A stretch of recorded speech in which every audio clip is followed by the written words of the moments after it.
Royal Challengers Bengaluru mega auction day 1లో మొత్తం 6 ప్లేయర్స్ని by చేసింది.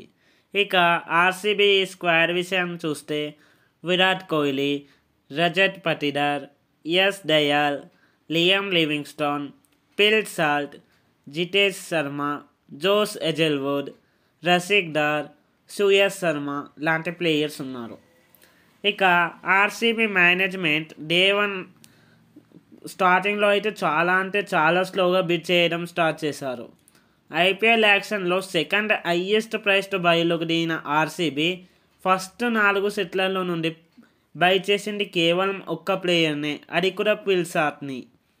ఇక ఆర్సీబీ స్ట్రాంగ్ ఇండియన్ ప్లేయర్స్ అయిన కేఎల్ రాహుల్, రిషబ్ పంత్ వాళ్ళని టార్గెట్ చేసే పర్సున్న చేయడంలో మాత్రం దారుణంగా విఫలమైంది.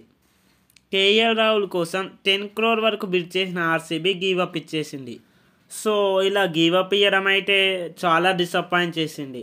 అట్లీస్ట్ ఇంకొక 4 crores వరకైనా బిడ్ చేస్తే బాగుంటుంది అని అనిపించింది. దీంతో కేఎల్ రాహుల్ని ఢిల్లీ క్యాపిటల్స్ 14 crores బై చేసింది. కనీసం సిరాజ్ లాంటి ఒక ఆనెస్ట్ ప్లేయర్నైనా బై చేస్తుంది అని అనుకుంటే అసలు ఇంట్రెస్ట్ చూపించలేరు.